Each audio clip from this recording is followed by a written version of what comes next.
This meeting is being recorded. Can everyone see my screen? Can everyone hear me? Lily, you're muted. We can't hear you. Oh, sorry. Can everyone hear me now? Hello and welcome to another episode of Politics Under the Microscope.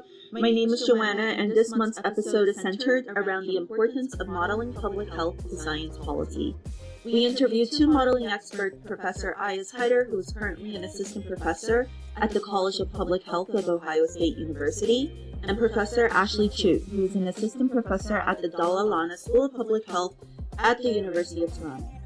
We first start off with Professor Haider, who provides critical insights into the relevance of community-centered modeling, where models are co-created, personalized, and relevant to the community's needs. I just wanted to start off with, what was your journey into science? Why did you decide to do public health research? And, maybe you can talk about some of the things that you're currently working on. Absolutely. Yeah, thank you so much for the opportunity. So I'm an assistant professor here in the College of Public Health at Ohio State and also core faculty in the Translational Data Analytics Institute. I think the way that I got started in science was in biology class in high school, where I was just like, the way it works was just amazing. And I think I also had really nice teachers. I didn't really come from a science-backed family, but I always, knew that I was just amazed by biology. I started my undergrad at Queen's University, actually, in one of the first programs in Canada that they had called biomedical computing, where you learn computer programming and biology and chemistry at the same time. But I think what really got me into public health was completely by accident. And accidents are great. So the story goes that in Canada, this was probably before your time, Joanna, that there used to be a grade 13 in Canada called OAC. So during that time, you get a co-op, and my co-op period, I picked an application or a potential location to do an internship called Department of Laboratory Medicine. So I was like, this is so cool. I'm going to get to work with petri dishes and pipettes. And then it turned out when I got there were three women, and this is early 2000, who were there. And they're like, well, we were expecting a girl. And I said, why? And I kid you not, they said, well, this is a secretary's position in the Department of Laboratory Medicine. And so you don't get any of that stuff you thought you would do. You just get to photocopy paper, faxes, filing, and that's it. So I said, okay, well, I'll do it because maybe I'll find, interesting case reports from physicians and whatnot. I did that for 2 weeks, and it turned out one of the secretary's boss was the infectious disease lead at the hospital, and he's like, yeah, stop wasting your time doing this stuff. Come with me. And he handed me the little red book of SAS. And he's like, learn SAS and help me with my analysis. And since then, I every summer in my entire undergrad, I worked with him looking at clinical epidemiology studies and just became like this statistical assistant to epidemiologists. And so when it came time for me to decide where I wanted to do my grad school, I had to choose between public health or biology, and I chose biology because I thought that it's great to be a theoretical ecologist where you get paid to think. Like literally, this is like me at the age of 23 thinking like it's nice to be paid just to think, right? But in a roundabout way, I ended up working on pandemic modeling. And I was working on health disparities and modeling pandemics in Montreal for my PhD at McGill. And then since then, I have been just on this journey in public health training, going to Yale and then going to University of Toronto, where I did completely different things. So at Yale, it was looking at birth outcomes and air pollution in environmental epidemiology. And then at University of Toronto, it was looking at cost-effectiveness analysis and health services research. And I think what really happened is that I think at the systems level, and then, so I think what happened is inadvertently I span the arc of public health training by getting my training in these different areas of public health. And then now what I do, I can fit into any public health department pretty much. I can kind of work with biostatisticians, but mostly I can work in the epidemiology department, in the health services research department, in the health promotion, health behavior department, and the environmental health department. And so the way our college up, I had a time choosing where I fit in. And to this day, I don't know where I fit in health, and I've given up even trying to figure that out. So what I do now is work on systems modeling approaches for public health practice. And what that means is really doing a lot of community engagement work up front, understanding the problem with the community, doing different kinds of analytics and modeling in the middle, and then translating that research into action. So I work on reproductive health and birth outcomes work. I do work on food insecurity. I do work on the opioid epidemic. And I kind of gave up working on infectious diseases after my graduate training, after my PhD work. But since the last 1 year, I've been completely in the trenches for COVID response at the state level, working with school districts on surveillance work with them, now working on vaccine accessibility and mapping and modeling accessibility for vaccinations. And so, yeah, that's been my journey so far. Here, Professor Hyder dives into the necessity of community engagement and advocacy between modelers and the community they are modeling. By doing so, models being created can adequately address and solve the problems at hand. That's great. I've looked into other people who work in public health, and I feel like a lot of the ones that I saw worked on infectious diseases. And so I was kind of surprised how you just had your hands in maternal mortality and opioid epidemic and food insecurity. I guess they're all like different societal and health topics, but you can apply the same mathematical and statistics approach to each of these problems, is what I'm understanding at least. The problems at the basic level, the problems are the same. And one thing I learned from this pandemic was that modelers were not prepared to address equity issues. They did not account for them properly in their models. And I think one of the reasons they failed in that is because they did not consider the importance of community engaged research. Community engagement really gets you out of your ivory tower, out of your office, and into the community. And it's like funny, right? Because we go and we live in our own communities, but we never think about how our research is going to affect the communities in which we live in or grew up in. And so I think that's what I'm trying to bridge the gap between modeling and community engaged research, where I've got the modeling training really well. And I'm, for examples, through these different health outcomes that I'm studying, the importance of community engagement and bridge that gap with modeling. I think it's really interesting that you mentioned community engagement. I feel like a lot of scientists are like, we don't really interact with, we don't really talk to people. I don't have time to talk to people, outside my research. I'm really fortunate to live in my own little academic bubble where I do what I love to do. I think this happens a lot, especially in biology. And maybe because now I am in a hardcore, very, very basic sciences, it's very, very hard to think about how your research can impact people, You have to lean in. Honestly, this is one of the things about community engaged research is, for me, who was never trained in community engagement, I had to go out of my way to find those opportunities. It also meant that I had to make a lot of mistakes in doing some of that work and learn from my colleagues. So it is about training, and I think that in our disciplines we don't give enough training to these different areas, because academics advocacy is frowned upon in several areas. It's like you cannot be an academic and an advocate at the same time. Or the other thing you hear is, if you're an assistant professor, get tenure and then become an advocate. Then you're going to have time. And I think what I've struggled with throughout this entire pandemic has been, I'm not going to get tenure because I'm doing so much service. I'm not going to get tenure because I'm doing this advocacy. But then I see on the flip side what needs to get done and how public health departments are struggling on the front lines. Like, they're tired to their bones of this pandemic.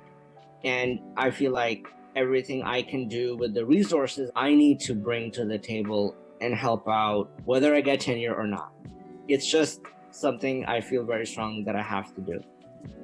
I'm really curious to know about what was this moment in your life that inspired you to be more involved in community engagement. I really don't hear that many scientists talk about it at the professor level.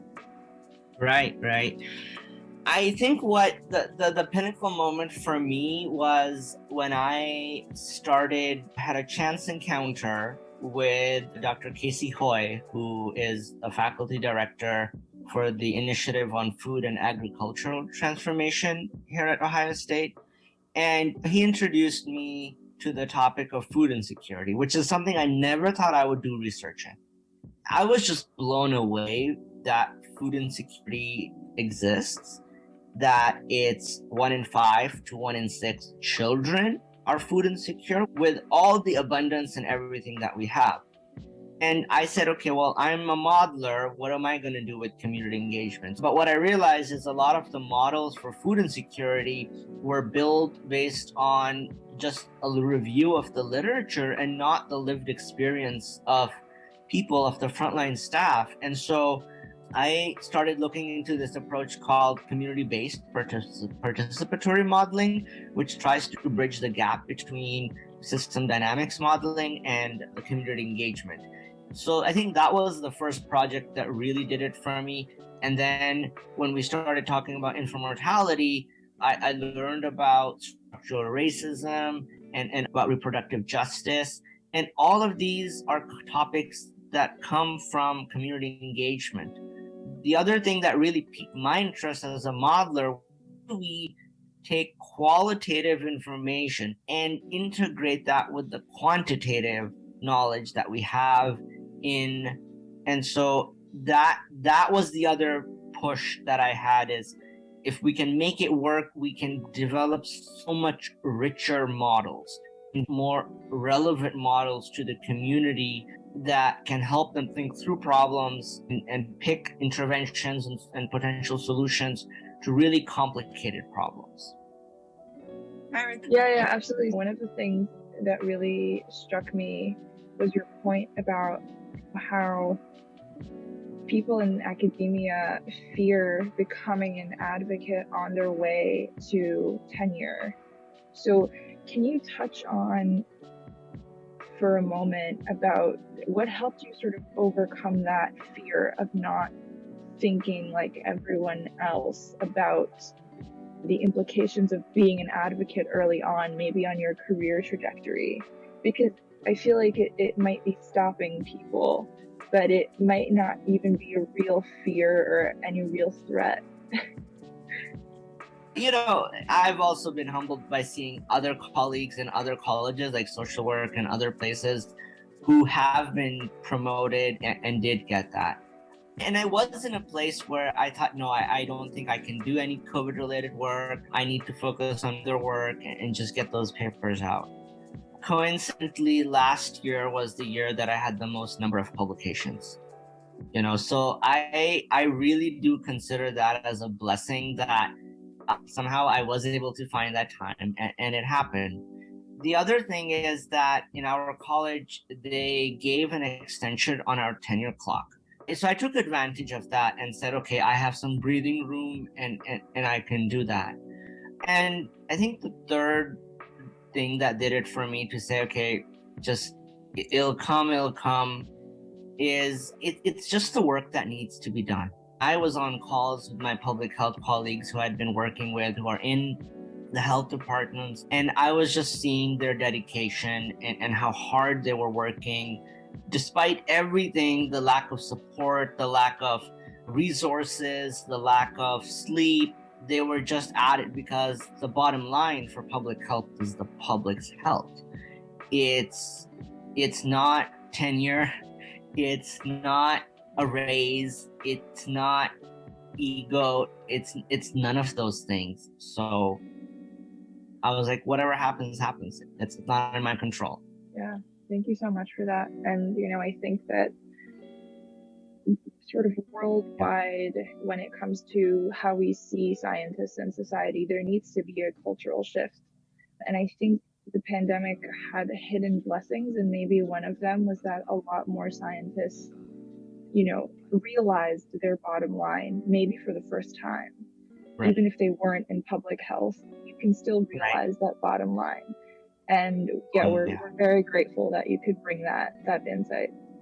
You just have to find how you can help. I think that desire has to be there. There are so many people who need help, and whatever privilege we have ourselves, what is it if we're not using it for good? We might as well not have it, because if we're not going to use it for good, then what's the point, right? Shifting gears, you kind of mentioned how a lot of your public health colleagues were, just working so hard during the pandemic. And I was just wondering, what kinds of things do public health modelers do? Like, how much interaction do you guys have with policymakers or communicating your science to people who make decisions on people's health? Yeah. This is a great question. In my case, I had pre-existing relationships with our local health departments and their leadership on working on other projects. And so I was able to leverage those relationships to quickly get things going. So I'll give you the example. I started CATS, which stands for COVID-19 Analytics and Targeted Surveillance System for Schools. In this work, we brought together school districts, public health departments, and academics like myself to develop, to prototype, deploy, and scale surveillance system for school districts here in Central Ohio. Now, it was a lot of work to get this data together, but to identify how this data that we're bringing together, these models that we're developing, how are they used for decision making is an ongoing process. And I think without active engagement, modelers are going to get left behind. Their dashboards, their code is just going to sit on shelves or GitHub, and no one's going to use it. For me, it was really partnering up with the right people who could help me with that kind of engagement and keep it going with the project management. And I kind of stay in my lane, which is doing the analytics, doing the modeling, developing the dashboard. That's what really helped. It was really active engagement. And it was also throwing away your ego, basically, because there are so many politics involved in schools and this pandemic. We just said, we're going to do public health surveillance, and that's what we're going to do. What are the needs of parents? What are the needs of the school superintendents? That's going to be responsive to. I have opinions on all of those things, but I keep them to myself, or I share them on my Twitter feed, but I don't, push them on superintendents or local health departments or other parents. So I think a lot of it is knowing yourself and then knowing when you need help of others who are better at certain things and then getting their help. The second half of the interview with Professor Hyder focuses more on the science of modeling. What sorts of assumptions get incorporated into models, and what is the difference between predictive models and explanatory models? Yeah, that goes into my next question, which is regarding the accuracy of models. I think initially in the beginning of the pandemic, there was a lot of models that were I don't know too much about this, maybe you know more, that weren't predicting how the case's trajectory was going to be over the coming months. I think some of them were this pandemic is going to be over by June, and it wasn't. It's a year in, and still not done.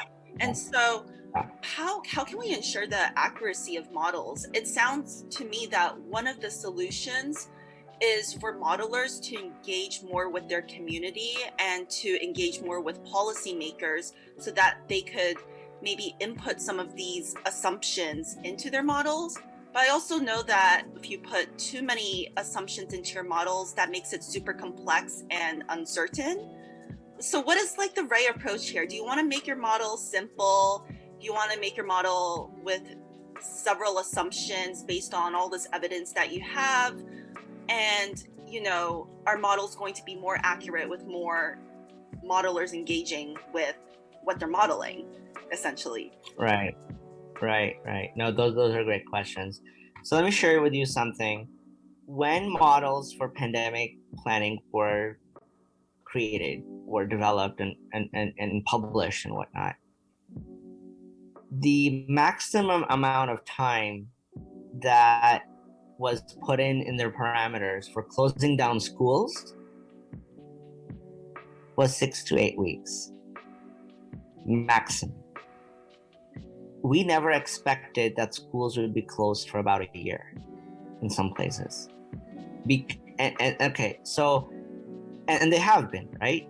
So why is that? Well, the other thing that we never anticipated in our models, at least the majority of the models that I've seen for pandemics, is that the government would magnificently, as they did, in terms of being late to getting testing out, in terms of muddling the message about safe, spacing and other mitigation strategies, in prioritizing politics and economics and power and agency over public's health. Those were never incorporated into models. So a lot of the models that showed that, hey, it'll be over by this time, they were unrealistic because they were grounded in epidemiological and biological data, but they were not grounded in social and political and psychological and behavioral and economic data. And so now you can say, okay, well, we should add all these other things to our models, right? And I would say, no, you should still your models start them off simple, but bring the community that is going to be acting upon your models into the model making process so that they understand, why are you using this data point and not that data point? Why are you making this assumption and not that assumption? So that we build confidence in the model by bringing the community along that's going to be using that model. Now, what happens is that the policymakers who you bring along to do that, they will change. I lived through the 2009 pandemic, the H1N1 pandemic. I was in quarantine. What I learned from that experience was that I know why that was important to quarantine, but for someone who doesn't know about these things, imagine why they would be like, I'm going to get fired if I don't go to my job. I'm going to not be able to pay my mortgage or pay my rent if I don't pick up that second shift or that other shift, even in a high risk setting. So I think some of these on the ground situations were not incorporated into models that well. And I think when people did try to incorporate them, they were brushed aside by the infectious disease modeling gatekeepers, the editors, the academic editors who would control what goes into the different journals, the peer reviewers, because the importance of health disparities, inequities, the systematic inequities that exist in our society was not taken into account into our models. So I think, yes, you can go for accuracy and precision and whatnot, but I like to think of it as validation. There's like 20 different types of validation. We gotta do each of those, because when your model is going to be used for decision making, it's gonna impact millions of people.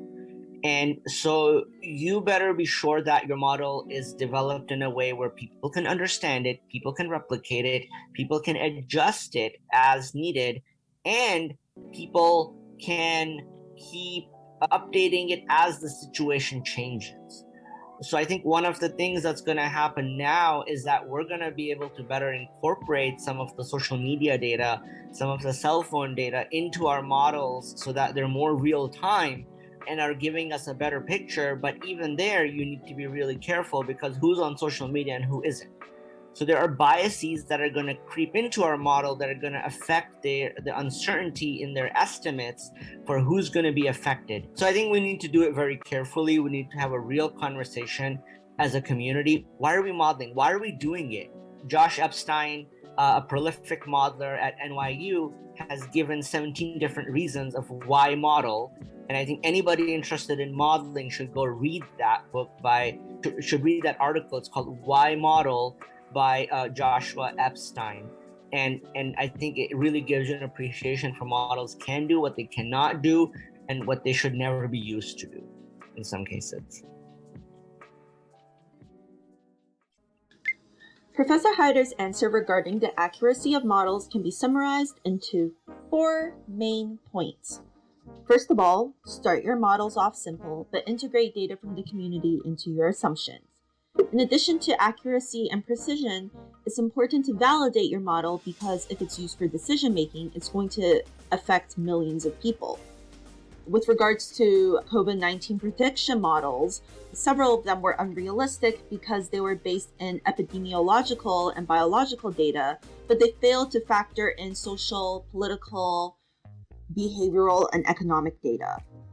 Social media and cell phone data can be used nowadays for better accuracy in models, but they still have their own biases. Joshua Epstein's article, Why Model, will be linked in the resources page and newsletter for this episode. I think you've touched on the topic of the predictive power of models. How can you make a model that has a strong predictive power? You've mentioned that you do system science-based modeling. And so having this very holistic approach, do you think that increases the predictive power? Right. Yeah, if you read that article by Josh Epstein, it actually clearly delineates into models into two big categories, and then he goes into other reasons. But those two categories are prediction and explanation. Prediction is not the same thing as explanation, and explanation is not the same thing as prediction. So I want to be able to predict what the weather is going to be like tomorrow so I can make a decision about what to wear. If I want to explain the weather, I would not use a weather model. I would use something completely different, right? So in public health, what are we trying to do? Are we trying to explain or are we trying to predict? Sometimes explanation helps us develop a better predictive model because then we can target interventions to specific subpopulations. If we don't understand all the different factors and their relationships between each other, what we end up doing is putting our thinking into simpler models. And this is not a riff on statistical models. I think they're great, but I think they're great for prediction. Sometimes they're good for explanation, but I think more powerful models for explanation are these conceptual models that lend themselves to some different types of simulation. So for example, one of the things I'm looking at is the increasing gap in the infant mortality rate between Black and white babies. And so why is that gap increasing? Well, it's increasing for a number of reasons, but we keep doing things in Ohio to address it. And we're not making that big of a dent. Well, why isn't? Why aren't we? It's because we're not addressing the things that explain the gap, why the gap is widening. We're not addressing those because we're not talking to the right stakeholders in the system that leads to that widening gap. And the people who are in that system are not in public health. They're not in the healthcare system. They are in social work. They are in the justice system. They are in the school education system. They are in the economic development systems. And so system science helps to bring these different perspectives together and says, okay, guys, look, how are we going to close this gap? When you get these different stakeholders to give their mental model of what is causing this gap, then they all start seeing, oh, So what you do down the road affects what I do, and what I do then in the next generation affects what you do. Okay. So if we want to close the gap, we all have to do our part, pull our own policy levers in our own sectors, but keeping in mind that this is the gap that we want to close. To summarize, Dr. Hyder says a few critical things. First, we learn that statistical models are best at predicting events, but aren't great at explaining them. In order to explain why something happens, you have to talk to people in local communities and get insight about the real source of the problem. Once you connect the dots, then you can start building computational models that are closer to reality. Once you have the model, you can start changing the parameters to reveal which combinations result in a more positive outcome. So system science helps to explain, but then if you're able to get data on these different factors from those different stakeholders, you can develop a more predictive model that is useful for planning purposes, but it needs to be validated with the community and used with caution, because when we develop a model, it's based on the current state of the system. And if something else tomorrow changes, that's going to cause a big effect in the system, we need to be able to change that. So modeling should never be a one-time process. It's a cyclical process that keeps on improving and then being responsive to what the decision maker needs. So I think, that's where system science can really help. But we need to be really careful that it's not okay if an algorithm or a predictive model gets wrong something in public health. And companies and consulting firms who do a really good job of predictive analytics, they don't incorporate bias into their models. They don't do the community engagement to identify the right predictors into their models. And so, yes, your model predicts something great, but open it up. Don't let it be a black box. So I think it's an open question right now on the sort of the relationships and the tensions that are going to be coming up between modeling, between data, between prediction, between policy making, and between impact in public health settings.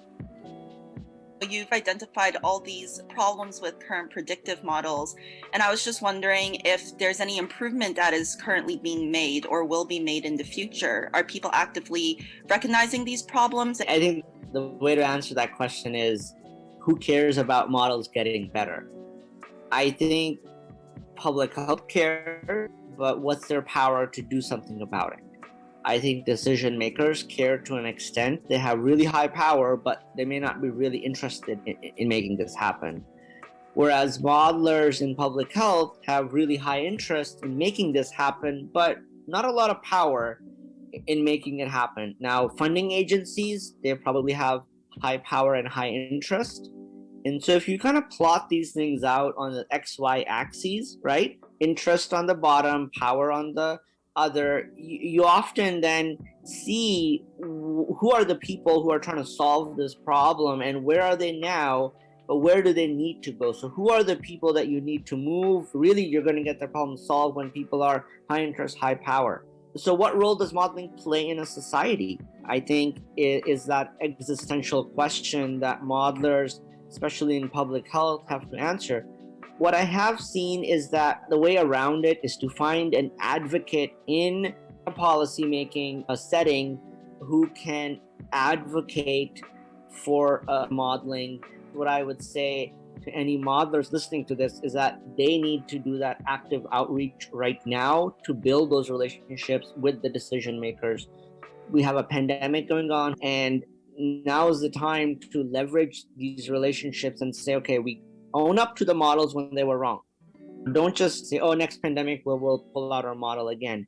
Work in the meantime to build processes in our institutions right now where modeling will always have a place at the table.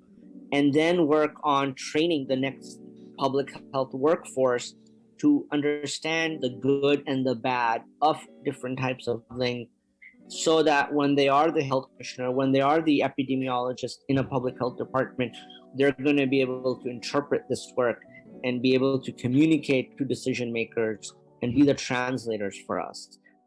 We now transition to our interview with Professor Ashley Chu, who is an infectious disease epidemiologist and mathematical modeler at the University of Toronto. She provides further insights and explanations on how to build models and the transdisciplinary nature of modeling. The first question we have is just basically about yourself. We want to know how you got into science. Why did you decide to study public health? What kind of research are you doing right now at the moment? I studied science in undergraduate. I have a degree in biochemistry, and I actually have a master's degree in biochemistry and was doing lab research and didn't really like the research part. I loved the analysis, but the actual doing experiments wasn't really my thing. I was studying infectious diseases in mice, and I actually have a pretty strong phobia of rodents. So it wasn't really a good project for me to be working on, I guess, in hindsight. But, so I went through this period of time where I was working as a lab technician after I graduated with my master's degree in biochemistry and wasn't really sure what I wanted to do with my life and was always looking at job ads. And all of the jobs that were interesting to me required a degree in epidemiology. And I didn't really know what epidemiology even was until I started realizing, well, I'm interested in these jobs, and I did research and realized that, in order to work in that area, I would need to have another degree. So I went back to school and did my master's of public health and really fell in love with mathematical modeling and particularly communicable disease modeling. So understanding how diseases spread in populations and using math to try and study and analyze it. And I ended up working for a few years at the University of Toronto and then went back to school for a PhD and then have been working both in the private sector as well as more recently at the University of Toronto doing mathematical modeling of communicable diseases. I've worked on a bunch of different diseases. Right now, most of my research is focused on COVID. But before COVID, was really interested in sexually transmitted infections and thinking about, how we can use different interventions to try and curb their transmission.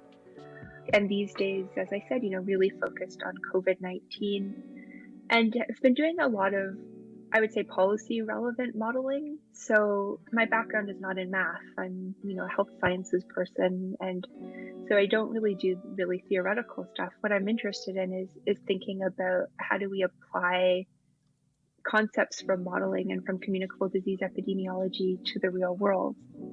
And so throughout the pandemic, have been doing work, first of all, thinking about, what the pandemic is going to look like and, what we might expect to see, and also think about how we might apply different interventions to better control it. I kind of also wanted to explore a little bit about, in terms of what you said about modeling interventions. I don't know anything about modeling, but there's like models that explain how a disease spreads. And then I guess you have models that maybe provide a scenario where you can have an intervention to stop that spread.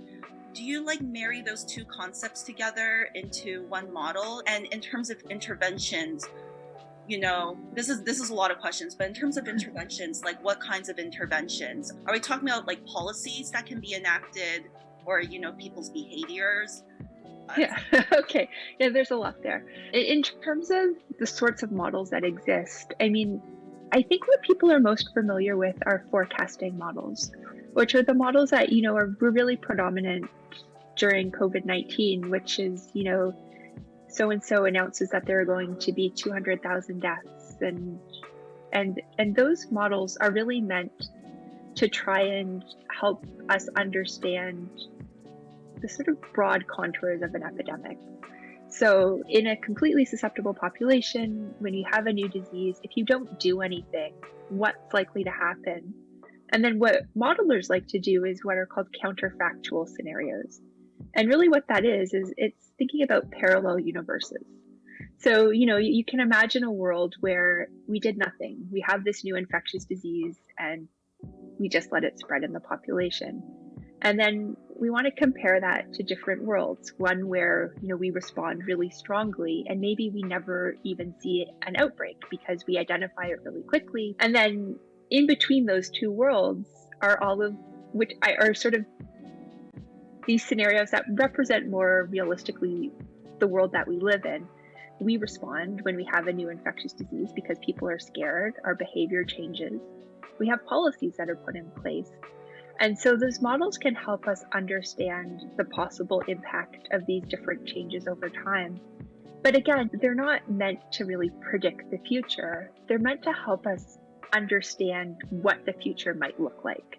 So as much as they're using math and they have numbers and they seem very quantitative and precise, I like to think of them more as qualitative tools to help us understand, and particularly to help policymakers understand what we're dealing with and what the future might look like if we do or don't act. And so one of the things that's been really interesting during the pandemic has been people pulling up models and saying, well, you predicted that, this was going to happen and it didn't happen. And from a modeling perspective, that's not really news because we don't want our models to come true, particularly the worst case scenarios. We're doing those scenarios so that we can prevent those futures from happening.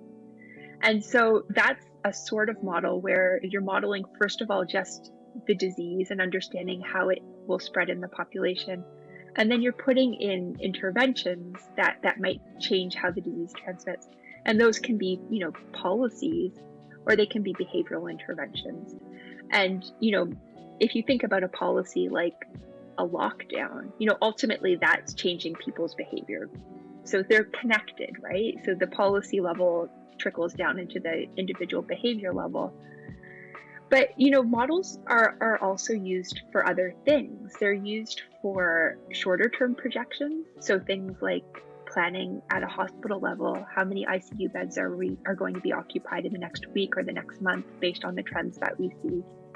And they're also used for really specific policy decisions and planning. And this is, I think, an area where models have been really useful, but probably less prominent. You don't really hear about this in the news.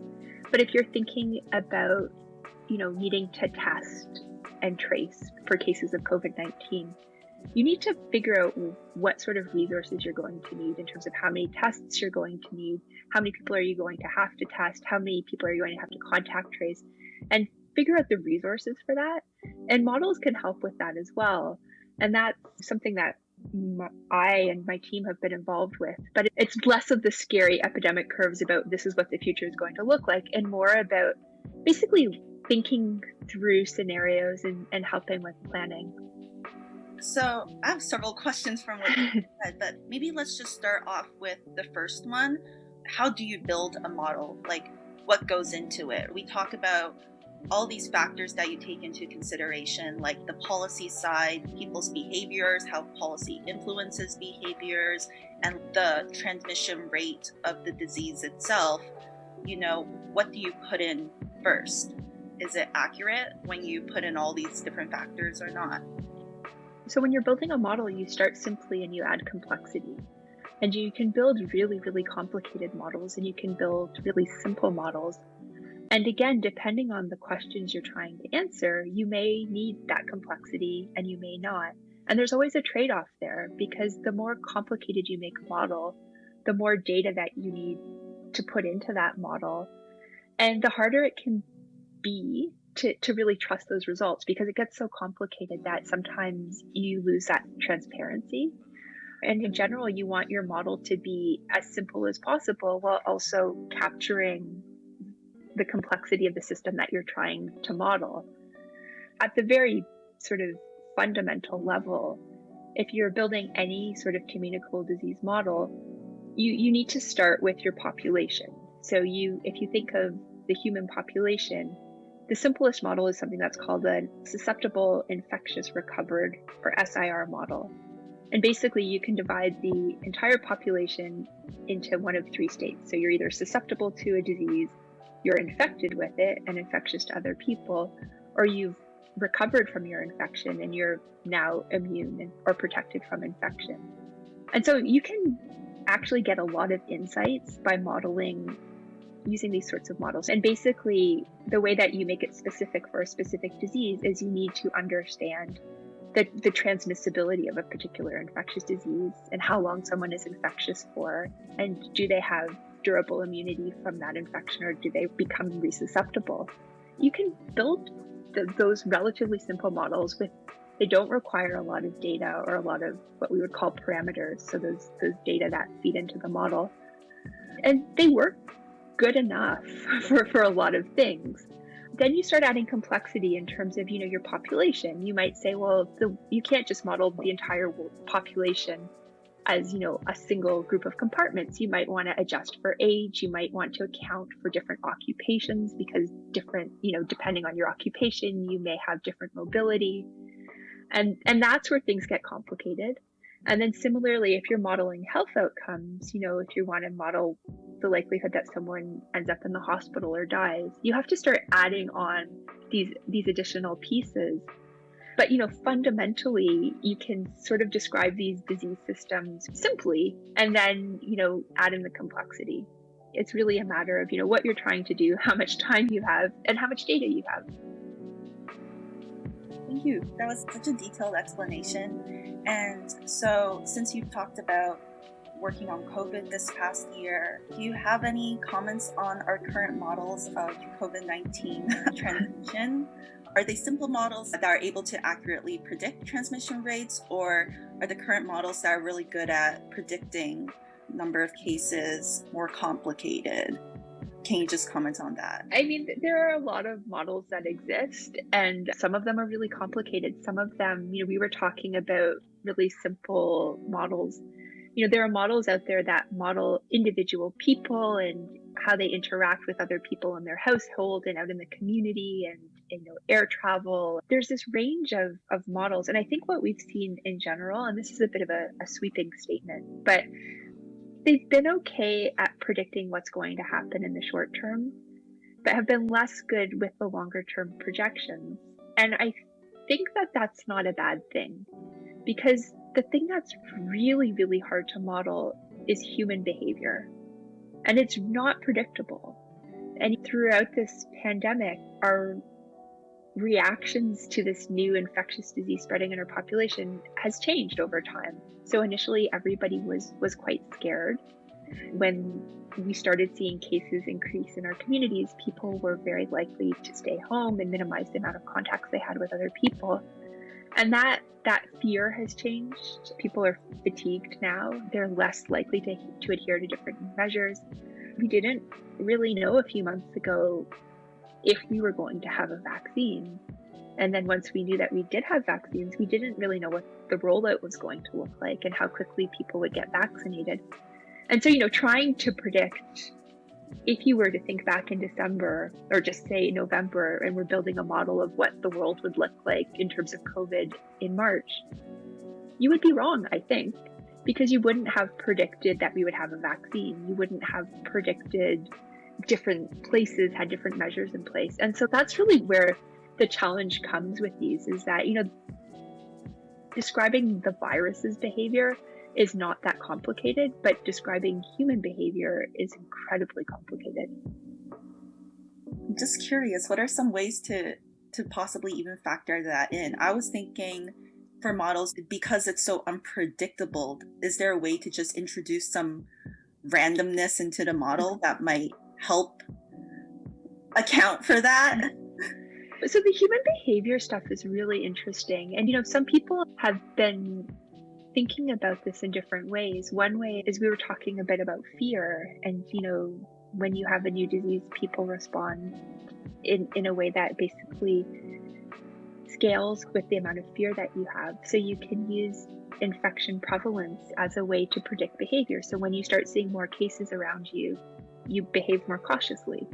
And so that's sort of a simple way of accounting for behavior, which isn't always correct.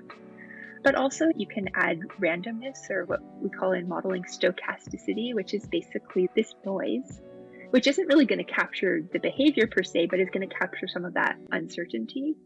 And then people are also using new data sources. So mobile phone data is an example where We have things like Google Mobility and Facebook as well, where they're capturing how people are moving over time.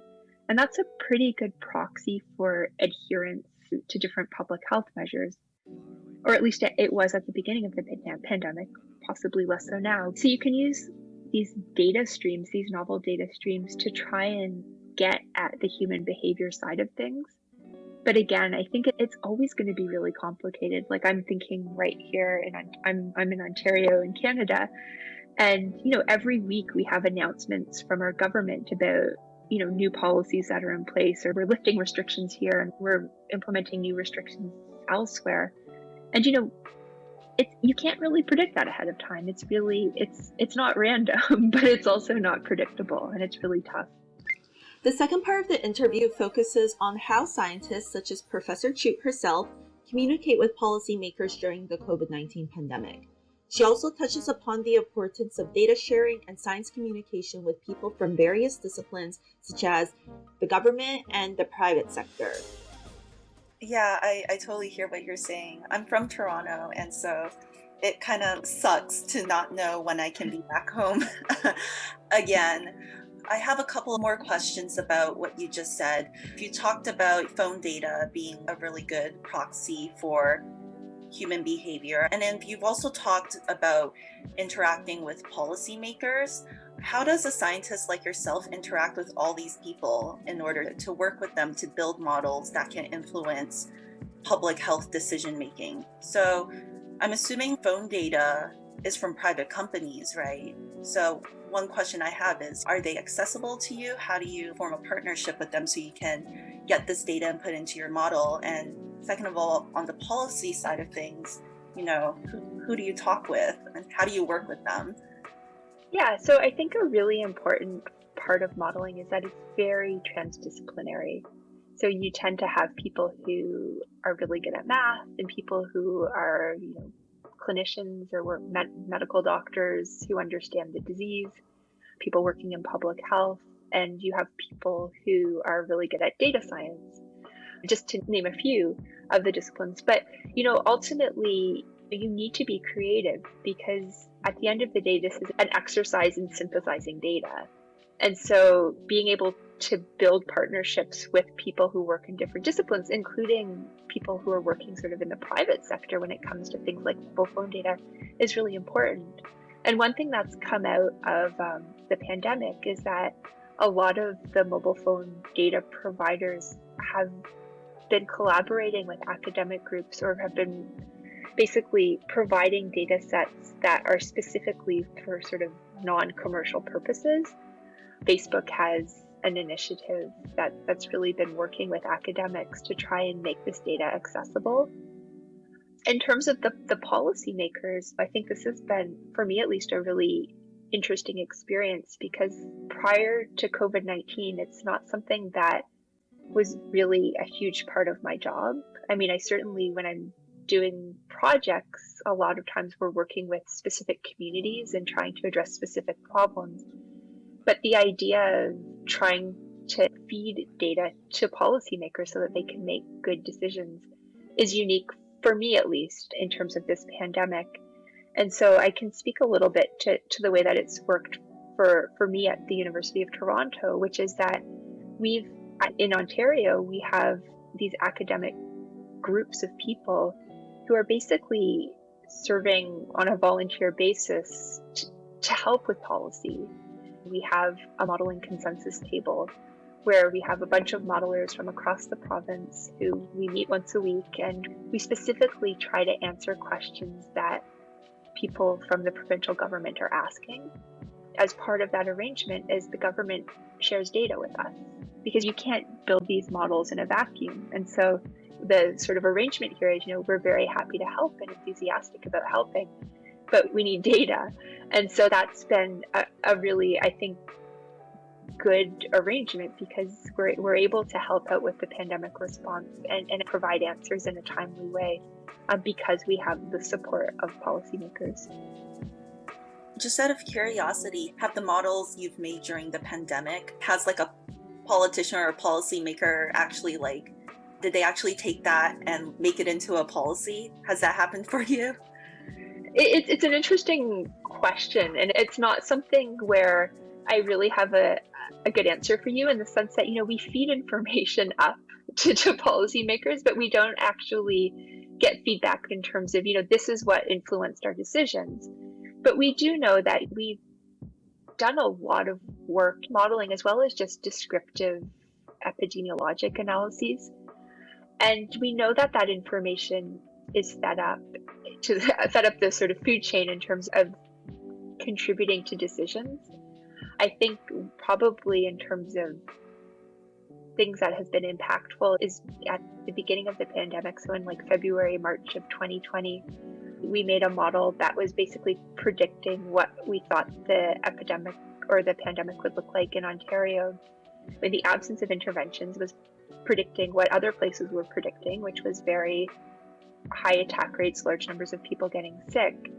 And I think that helped people understand the sort of gravity of the situation, and may have led to the initial pandemic response in terms of implementing lockdowns and those really restrictive measures in March, when people were still not entirely sure what was going on, and thought that,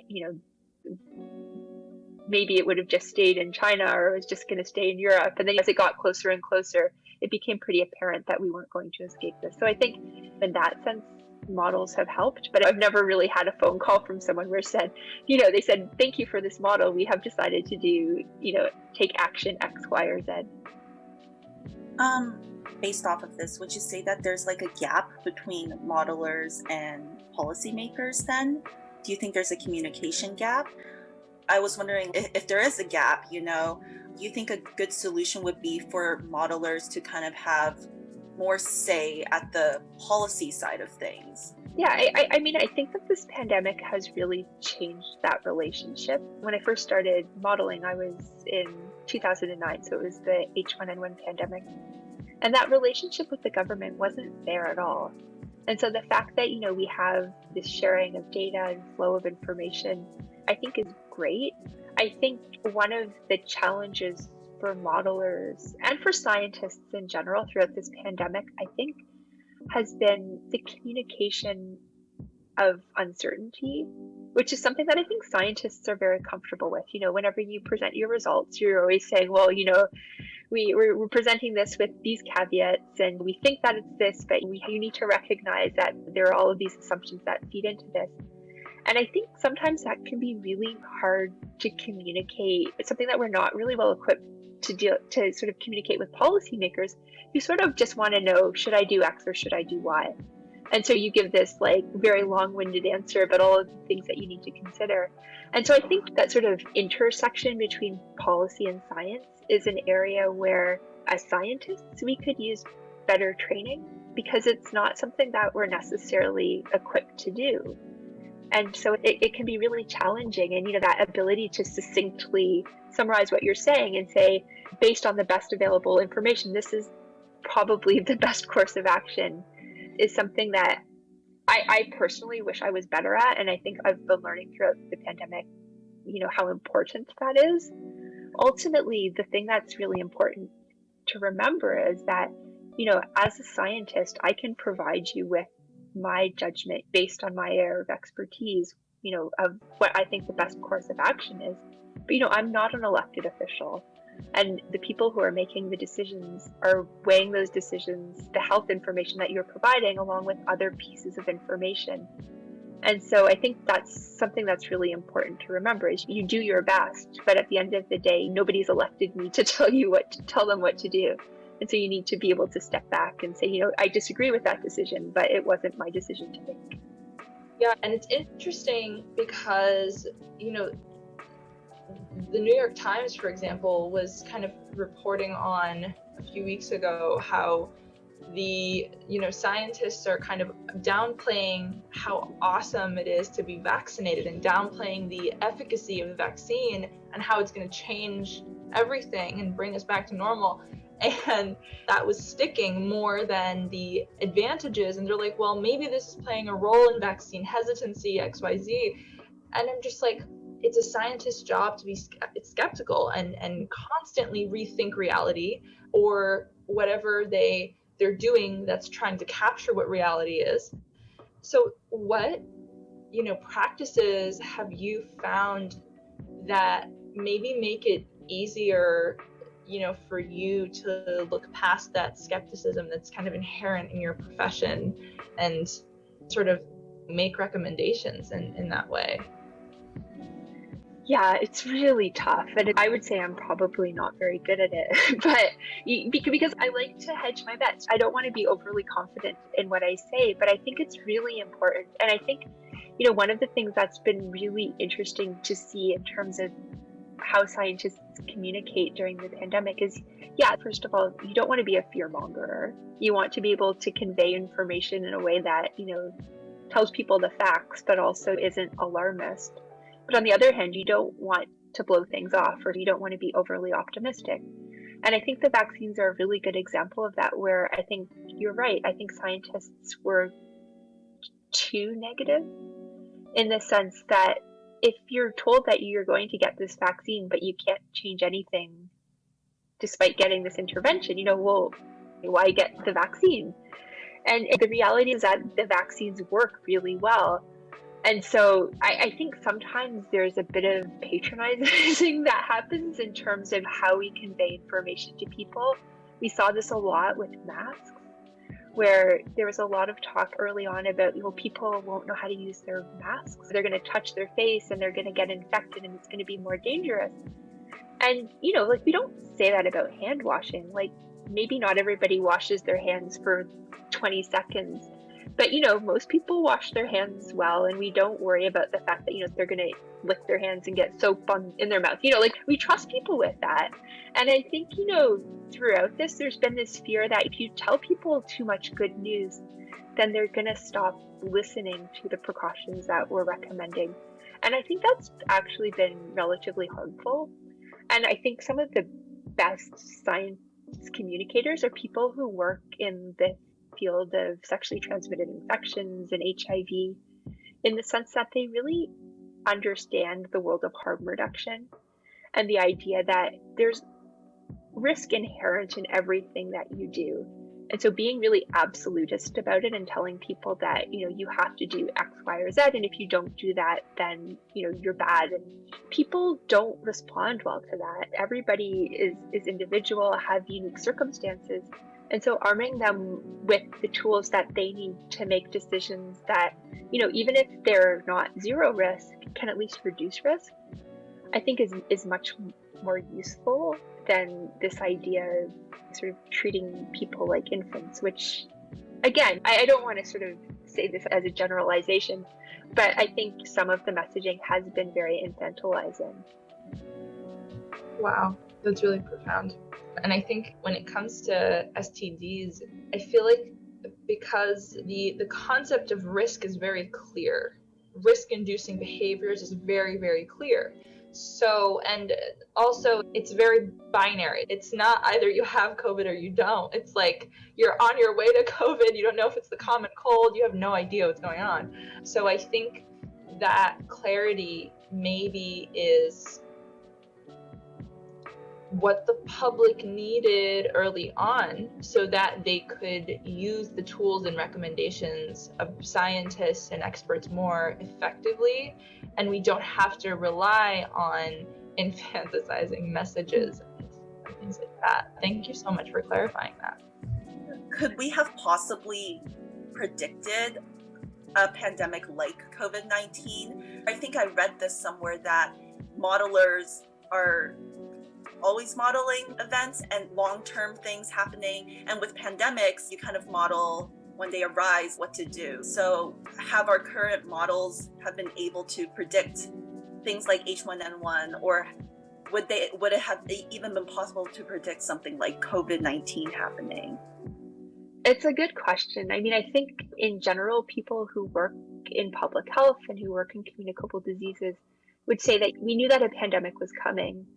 And we know that this isn't the last pandemic.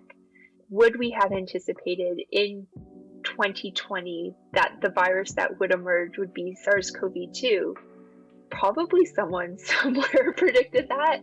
But, in general, the specifics are hard to predict, but the general attributes of what a pandemic would look like are predictable.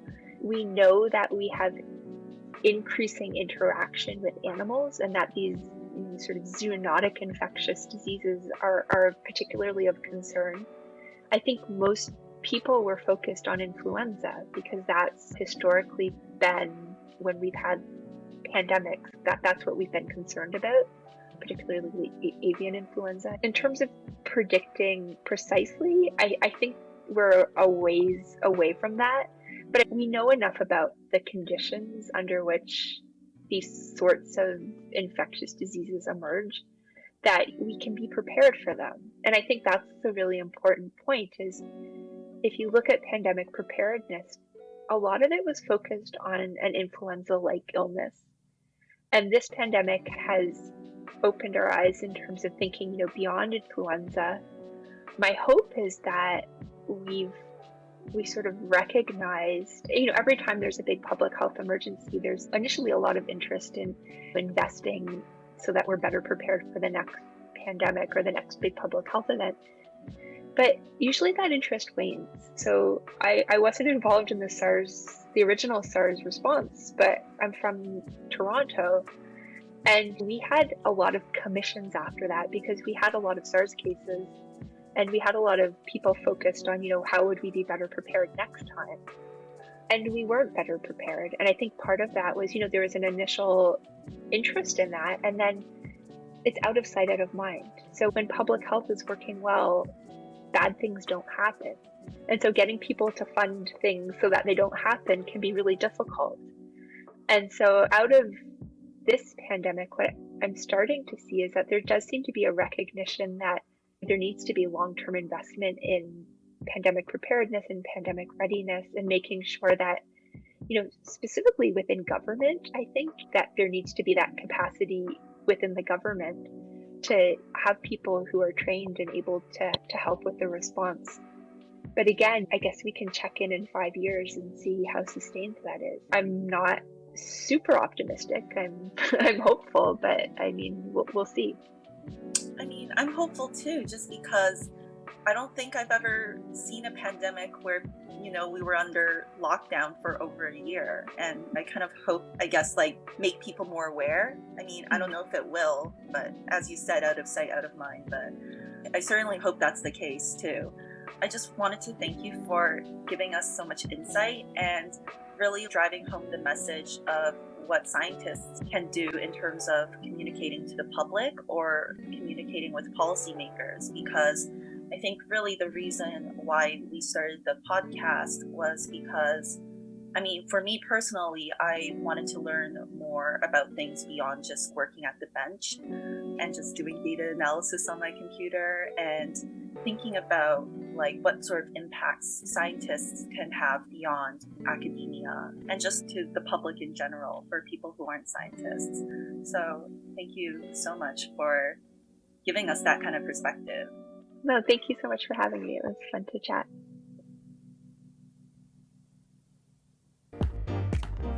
Nina, you've disabled screen sharing. Hey, I just made you co-host.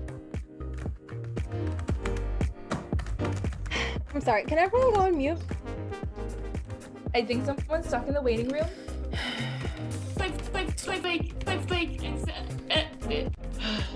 You're breaking up again, Ellie.